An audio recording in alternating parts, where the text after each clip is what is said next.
Une famille, plutôt heureuse en apparence, semble mener une petite vie tranquille.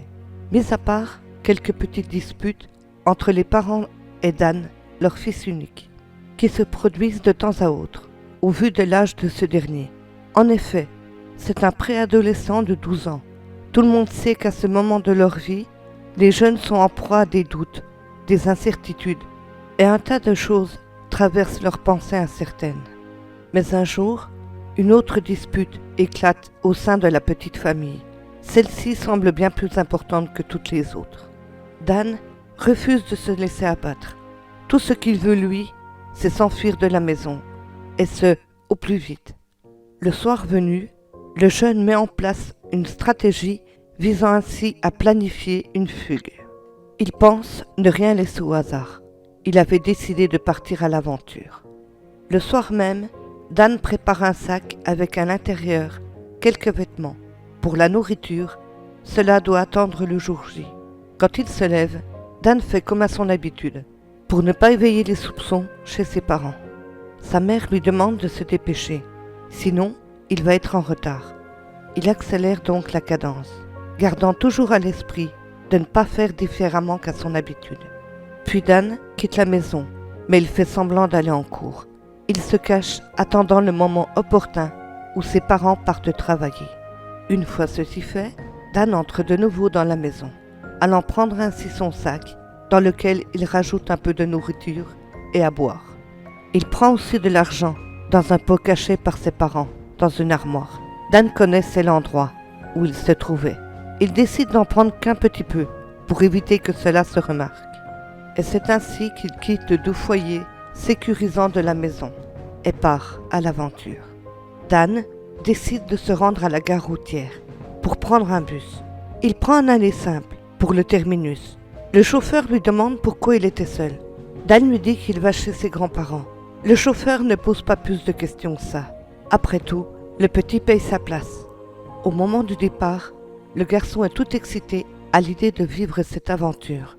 Il se surprend à penser à tout ce qu'il va pouvoir faire, ne pensant pas une seule seconde aux 1001 dangers qu'il pourrait rencontrer en cours de route. Arrivé au terminus, Dan descend du bus, l'air un peu hagard. Il ne connaît pas cette ville, mais bon, il reprend très vite ses esprits et file en direction du centre-ville. Le voyage a été long, et maintenant il est presque 17 heures. Et à l'automne, la nuit tombe assez vite. Ayant dépensé pas mal d'argent pour le bus, Dan n'en a malheureusement plus assez pour dormir à l'hôtel, sans compter que les gens pourraient se poser des questions et mettre sa soif d'aventure à mal. Il se promène, puis il tombe sur des enfants de son âge, dans un parc. Ils commencent à discuter tous ensemble. Dan leur cache évidemment la vérité sur sa présence ici. Il dit qu'il est venu voir ses grands-parents, mais évidemment c'est faux. Il n'a nulle part où aller. Au bout d'un moment, les enfants doivent rentrer chez eux, laissant ainsi Dan seul. Il décide de se balader un peu dans le parc. Il trouve un petit endroit sympa où manger un morceau, avant de reprendre la route pour trouver un endroit sûr pour passer la nuit. Après son repas, Dan se remet en route pour trouver un endroit pour dormir. C'est à ce moment-là qu'il tombe sur une petite grotte, très peu profonde. Le petit trouve cet endroit à son goût, se disant qu'il serait protégé du froid, du vent, ainsi que d'éventuels rôdeurs. Il se prépare pour passer sa première nuit dehors, loin du doux foyer chaleureux et sécurisant de sa maison. Le lendemain, Dan se réveille et se remet en route. Un sentiment de satisfaction le traverse. Il est un peu perdu, certes, mais il est heureux de vivre cette nouvelle expérience. Il continue à rôder dans la ville, se cherchant un éventuel endroit pour passer la seconde nuit dehors. Mais malheureusement, le temps passe assez vite et Dan se perd en chemin. Ne trouvant plus le parc avec la petite grotte, il décide de dormir caché dans une petite ruelle, très sombre. Il se dit que personne ne le verra ici, mais par malheur, une bande de voyous alcoolisés le repère. Les jeunes lui tombent dessus et commencent à lui demander ce qu'il fait ici, à une heure pareille. Mais Dan n'est pas en mesure de répondre à cette question, car ça mettrait sa liberté en péril, ce qu'il ne tient absolument pas. Devant ce refus de réponse, les jeunes commencent à s'énerver contre lui. Ils commencent à vouloir lui voler ses affaires, l'insultent, puis le frappent. Dan réussit de justesse à s'enfuir, à toutes jambes. Quand il trouve un endroit à peu près sécurisant, une pensée lui traverse alors l'esprit, se disant qu'en ville, il n'était pas du tout en sécurité. C'est à ce moment-là que Dan voit une montagne, grâce au reflet de la lune, qui éclairait dans la nuit. Il se dit que le lendemain matin, il partirait en direction de celle-ci, y pensant être bien plus tranquille, là-bas. Il décide de dormir sur place. Le lendemain, Dan aperçoit de nouveau cette magnifique et majestueuse montagne. À la vue de cette beauté, il ne perd pas une minute pour quitter la ville, sans aucun regret. Il part sans même se retourner. La route fut longue et périlleuse, mais en fin d'après-midi, il atteint enfin son objectif. Il est heureux. Il se balade un peu pour observer cette magnifique montagne. Pendant sa petite visite découverte, il tombe sur une petite grotte. Elle est assez grande. Il décide d'y faire son campement. Il allume un feu, car le froid est mordant en cette saison, surtout en pleine montagne. Il mange un bout et décide de dormir un peu, se disant que le feu tiendrait à l'écart les éventuels animaux sauvages. Entre-temps, les parents de Dan ont appelé la police, en précisant qu'une forte dispute avait eu lieu, mais que le lendemain de celle-ci, Dan n'avait montré aucun signe avant-coureur d'une quelconque fugue. La police se met immédiatement à la recherche de l'enfant. De son côté, Dan, voyant ses vivres diminuer, il avait construit une canne à pêche avec un morceau de bois trouvé au bord de la rivière. Il avait aussi trouvé des hameçons perdus par les pêcheurs.